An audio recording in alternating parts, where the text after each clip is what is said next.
محترم سامعین، السلام علیکم ورحمۃ اللہ وبرکاتہ۔ اللہ تعالیٰ فرماتے ہیں، وہی ہے جس نے آسمانوں اور زمین کو 6 دن میں پیدا کیا، پھر عرش پر جلوہ فرما ہوا۔ وہ خوب جانتا ہے اس چیز کو جو زمین میں جائے اور جو اس سے نکلے، اور جو آسمان سے نیچے آئے، اور جو کچھ اس میں چڑھ کر جائے، اور جہاں کہیں تم ہو وہ تمہارے ساتھ ہے، اور اللہ تمہارے اعمال کو دیکھ رہا ہے۔ اسی طرح اللہ تعالیٰ سورہ ہود آیت 7 میں فرماتے ہیں، اور اللہ ہی وہ ذات ہے جس نے 6 دن میں آسمانوں اور زمین کو پیدا فرمایا، اور اس کا عرش پانی پر تھا۔ امام احمد بن حنبل رحمۃ اللہ علیہ نے ابو رزین عقیلی سے بیان کیا ہے، انہوں نے کہا، یا رسول اللہ، أين كان ربنا عز وجل قبل أن يخلق السماوات والأرض؟ فقال صلى الله عليه وسلم، كان في عماء ما فوقه هواء وما تحته هواء ثم خلق عرشه على الماء۔ اے اللہ کے رسول صلی اللہ علیہ وسلم، آسمانوں اور زمین کو پیدا کرنے سے پہلے ہمارا پروردگار کہاں تھا؟ آپ نے فرمایا، عما میں تھا، یعنی اللہ کے سوا کچھ بھی نہ تھا، نہ اس کے اوپر ہوا تھی اور نہ اس کے نیچے ہوا تھی، مطلب یہ کہ کچھ نہ تھا، پھر اس نے پانی پر اپنا عرش پیدا کیا۔ گویا یہ تھی مخلوق کی ابتدا۔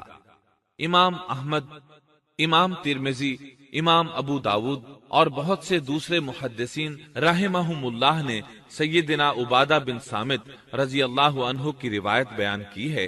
وہ کہتے ہیں، سمعت رسول اللہ صلی اللہ علیہ وسلم يقول ان اول ما خلق اللہ تبارک وتعالى القلم ثم قال له اكتب، فجرى في تلك الساعة بما هو كائن إلى يوم القيامة۔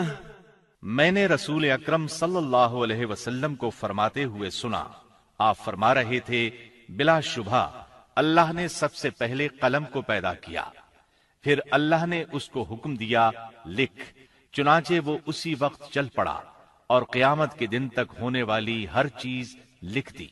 یہ اللہ تعالی کا علم تھا جس کو قلم نے اس کے حکم کے مطابق لوح محفوظ پر لکھا۔ امام مسلم رحمت اللہ علیہ نے سیدنا عبداللہ بن عمرو بن عاص رضی اللہ عنہما کی روایت بیان کی ہے۔ اس میں سب سے پہلی چیز کے بارے میں وضاحت کی ہے، اور جمہور فقہا کی رائے بھی یہی ہے۔ عبداللہ بن عمرو رضی اللہ عنہما بیان کرتے ہیں، سمعت رسول اللہ صلی اللہ علیہ وسلم يقول كتب الله مقادير الخلائق قبل أن يخلق السماوات والأرض ب50,000 سنة قال وعرشه على الماء۔ میں نے سنا آپ فرما رہے تھے، اللہ تعالیٰ نے آسمان و زمین کی پیدائش سے 50,000 سال پہلے تمام مخلوقات کی تقدیریں لکھ دیں، اور اس وقت اس کا عرش پانی پر تھا۔ اس حدیث مبارک سے واضح ہو گیا کہ سب سے پہلے پانی اور پھر پانی پر عرش پیدا کیا گیا، پھر قلم کی پیدائش ہوئی، اس نے تقدیر تحریر کی، پھر آسمان اور زمین کی تخلیق ہوئی۔ اور جس حدیث میں آیا ہے کہ ابتدا میں قلم کو پیدا کیا گیا، اس کا مطلب یہ ہے کہ اس جہان کی مخلوقات میں سب سے پہلے اس کا نمبر ہے، نہ کہ باقی تمام جہانوں کی مخلوقات میں پہلا نمبر ہے۔ اور اس کا تذکرہ بخاری شریف کی اس حدیث میں ہے۔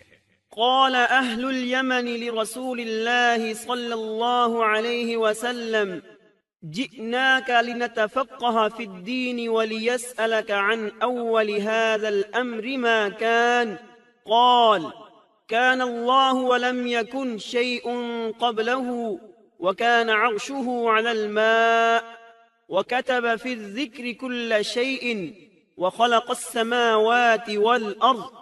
یمن سے آئے ہوئے ایک وفد نے رسول اللہ صلی اللہ علیہ وسلم سے کہا، ہم آپ کے پاس دین کی سمجھ اور ابتدائے خلق کے بارے میں پوچھنے کے لیے آئے ہیں، یہ کہ سب سے پہلے کیا چیز تھی؟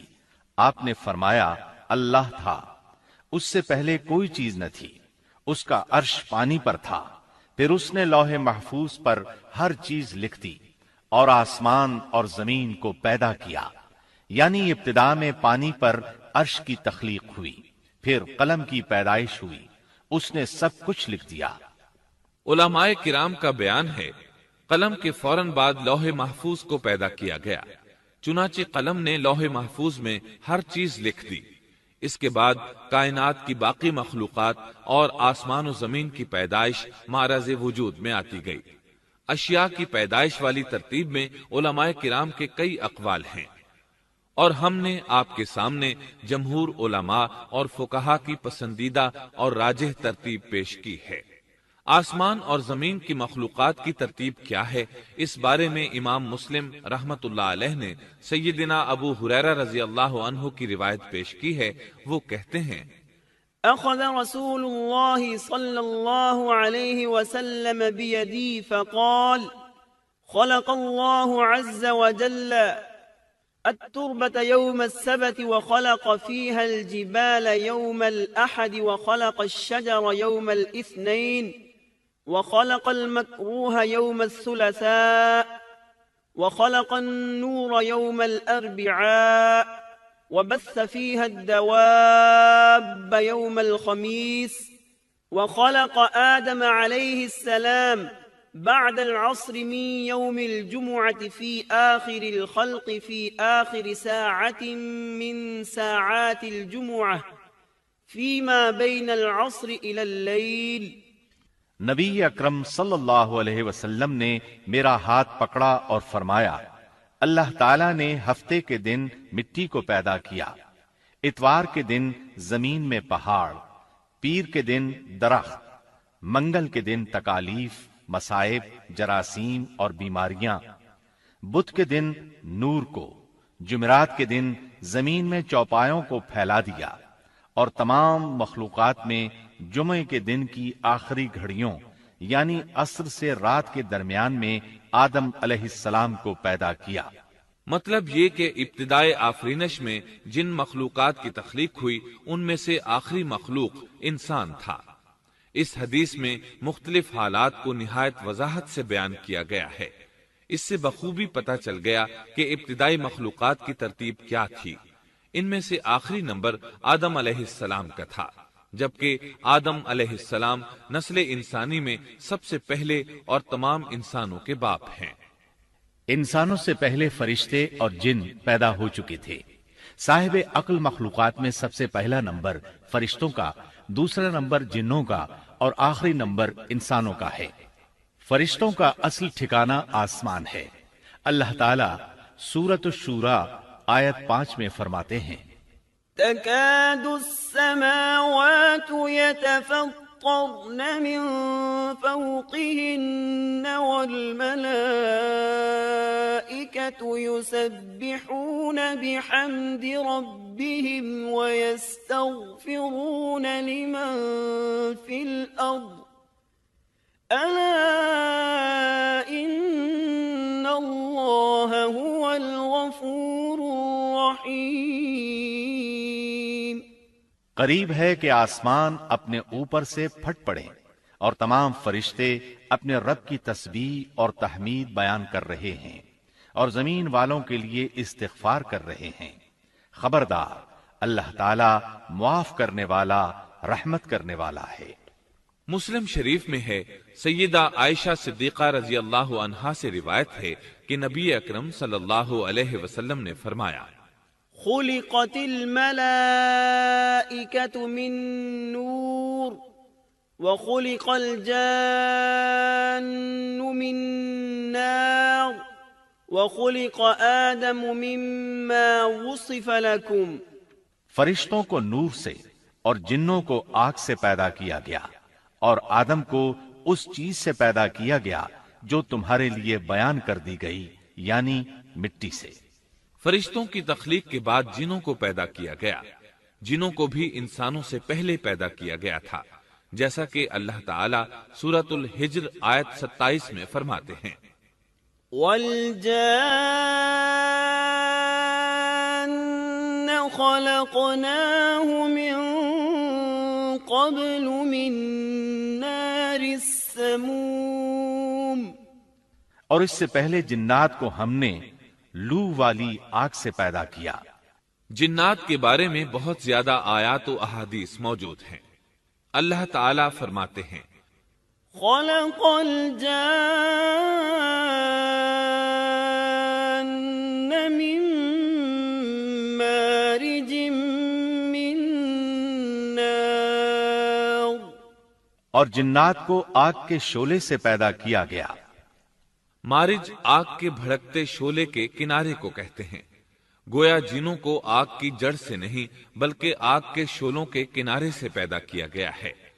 قرآن مجید میں اللہ تعالیٰ نے ابلیس شیطان کا قول نقل کیا ہے، خلقتنی من نار، تو نے مجھے آگ سے پیدا کیا۔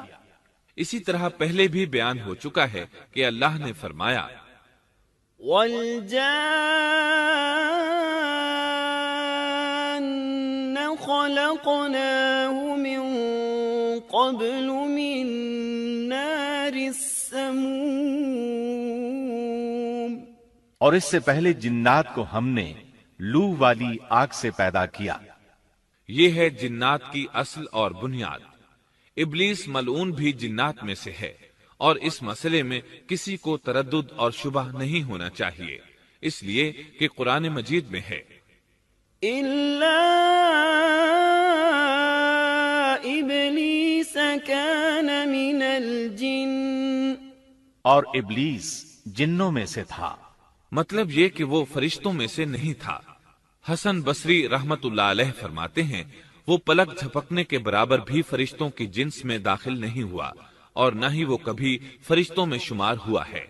وہ جنات میں سے ہے کیونکہ اس نے خود اقرار کیا تھا، خلقتنی من نار، اے اللہ تو نے مجھے آگ سے پیدا کیا ہے۔ اگر یہ فرشتہ ہوتا تو اس وقت کہتا، اے اللہ تو نے مجھے نور سے پیدا کیا ہے۔ اس لیے ابلیس کا جن ہونا روز روشن کی طرح عیاں ہے۔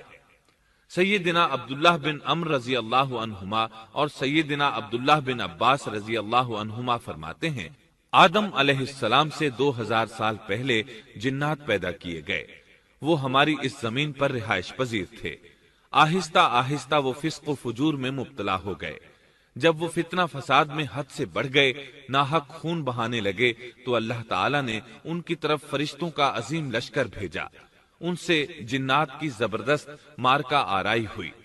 اس مارکہ آرائی میں فرشتوں نے جنات کو تہس نہس کر دیا، اور وہ سمندروں کی جزیروں میں پناہ لینے پر مجبور ہو گئے۔